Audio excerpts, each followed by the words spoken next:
Hey, Christian caregiver. Welcome to Dementia Caregiver Support for Christians, the podcast where I teach Bible-believing Christians how to make dementia care easier today while also focusing on tomorrow. Today is December the 3rd, which is a Tuesday, and is the beginning of the change of the cadence of this podcast from 3 episodes per week to 2 episodes per week based on feedback from listeners just like you that they haven't had enough time to actually listen to the podcast, reflect on the content, and implement it in their life. And so to make it easier for you, as well as to serve you at a better and higher capacity, the episodes will now be going out on a Tuesday and a Friday. And I think you are going to enjoy the change in the podcast, the change of the speed of the podcast, the topics that we are going to be covering in the podcast. But today's episode is in relation to or due to a question a person recently asked in my Facebook group, or the Facebook group Dementia Caregivers Support for Christians. So if you're not a part of the Facebook group, that is another place that you can connect with me and where you can get caregiver support specifically for Christian caregivers.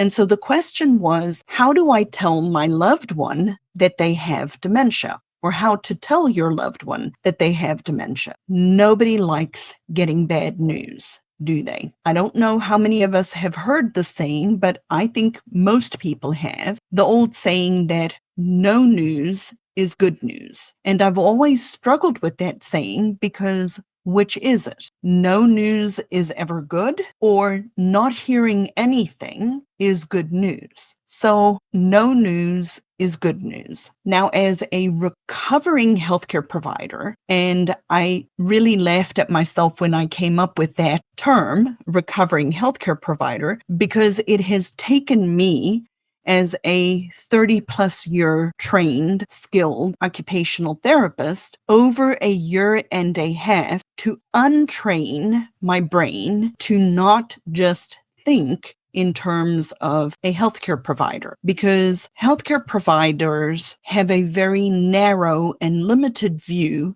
of dementia and dementia caregiving. And so as a recovering healthcare provider, for many years when I was working, I really struggled when working with families of people living with cancer to figure out or understand why sometimes at the end of a person's cancer journey, why sometimes the person as well as the family seemed so surprised that the person was dying of cancer, that they had a terminal cancer diagnosis. I always wondered, has the doctor not told them? Has the doctor not told the family that the outcome of this particular cancer is going to ultimately be end of life? Or did the person and the family not hear them, not hear the doctor? And so to be fair to doctors, I do believe it is a combination. I do believe some doctors elect not to tell the family how serious a journey, how serious a diagnosis it might be. And I think sometimes the family is just not able to hear. So how on earth does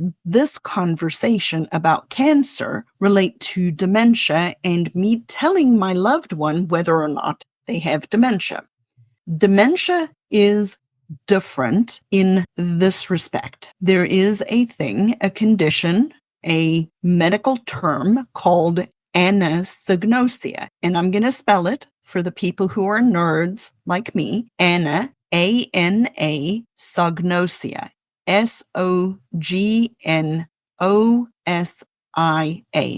anosognosia, which literally means the unawareness of one's own illness, symptoms, or impairments. And it is a result of the actual physical changes to a person's brain. Now, I've read research that says about 60 to 80% of people living with dementia have anosognosia. Earlier today, as I was preparing for the podcast recording, I read a study that said 10% of people with mild dementia have anosognosia, and 80% of people with severe dementia have anosognosia, and it increases with the severity of the changes, the physical changes of the person's brain. So the longer the person has dementia and the more the physical changes occur to the brain, the less awareness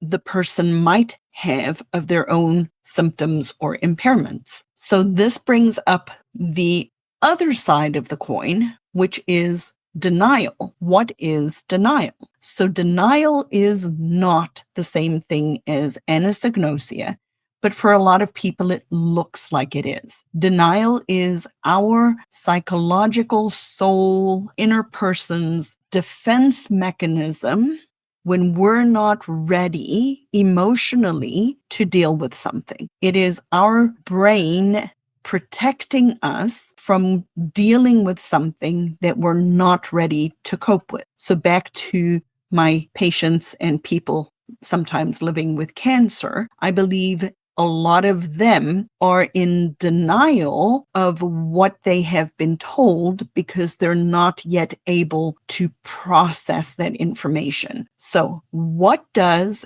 anosognosia result in for a person who is living with dementia? Well, it can result in diagnostic delays, because why would I go get a diagnosis of something that I don't think there's anything wrong? I wouldn't, which makes it very hard. And one of the reasons I believe that diagnosing dementia is difficult, because people have an unawareness, an inability to see their own impairments. What that also results in is a lack of compliance then with following a treatment protocol. Because if there's nothing wrong with me, why would I need to be treated for something? And the third thing it could result in is increased risky behaviors, things like driving, things like being scammed, those kinds of things, increased risky behaviors because there's nothing wrong, right?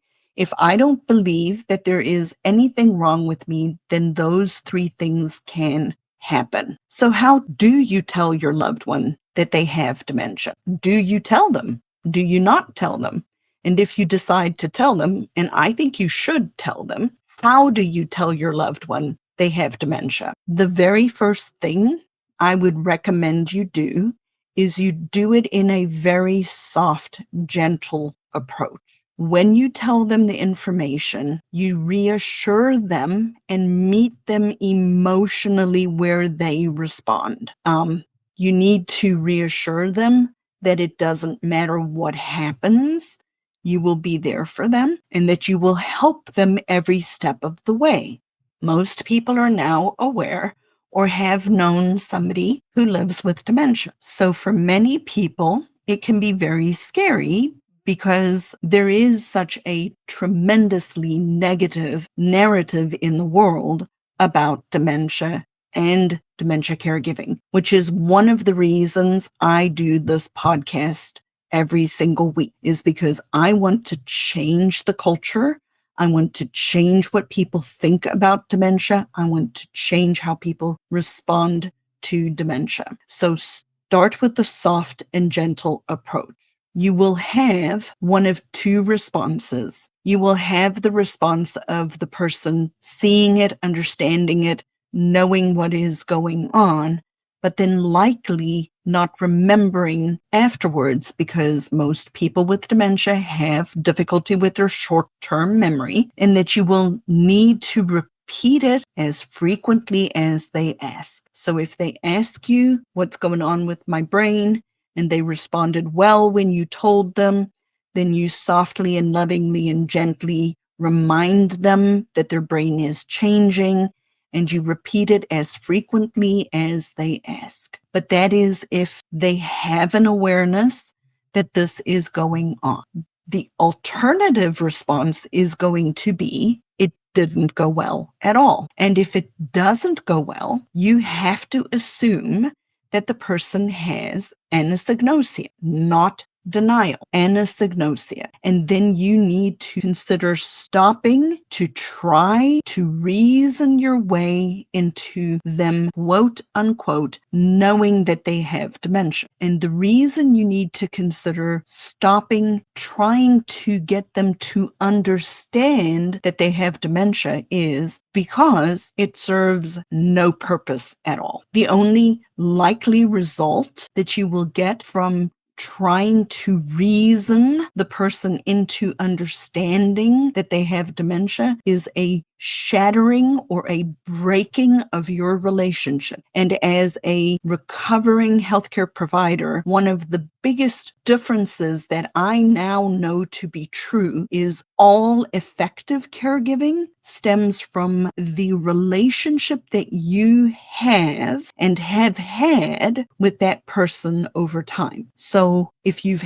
had a good relationship, you have the basis of effective caregiving. If you've had a very rocky and difficult relationship, you have the basis of a very rocky and difficult caregiving journey. That can be a totally different episode on a different day because there are things we can do to mitigate that, but it doesn't serve any purpose at all for us to reason our way into the person living with dementia, knowing and understanding they have dementia if they have anosognosia. So what are some things that you should never ever do? And I want you to pay attention, come back to me, listen very carefully, just for a couple of minutes. Never, ever, ever, ever do you need to say, I will never put you in a facility, a skilled nursing facility, a memory care, a home, or anything like that.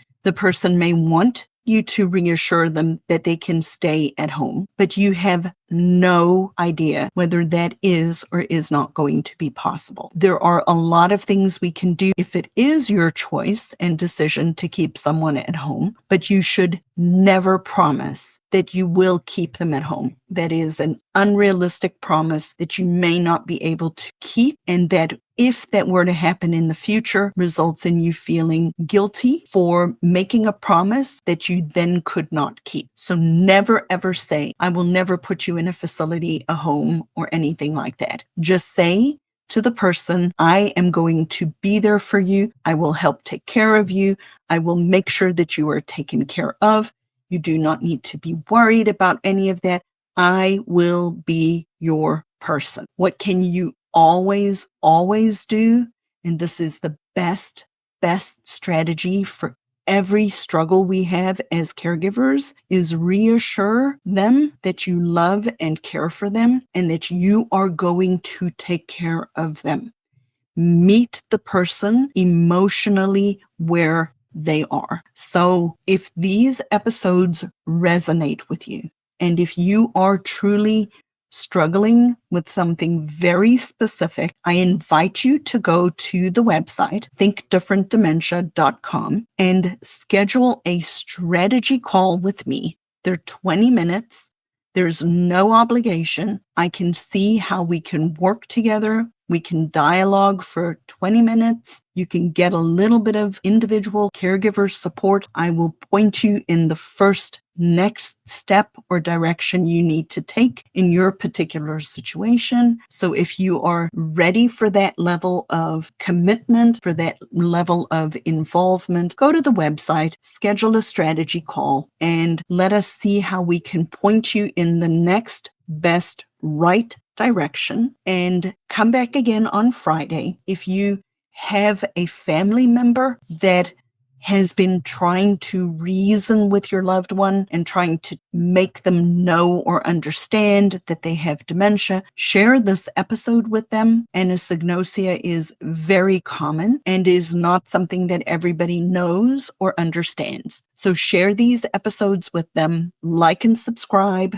You can connect with me on YouTube at Dementia Caregiver Support for Christians, the free Facebook group, Dementia Caregiver Support for Christians, and As always, come back on Friday for our Dementia Caregivers Support in Action episodes, which is another change, but these are little snippets of live coaching to be able to show you that you're not alone, that other people are experiencing similar or the same situation, and you can learn from their particular stories. So as I end all my episodes, may the Lord bless you and keep you, and I will see you on Friday.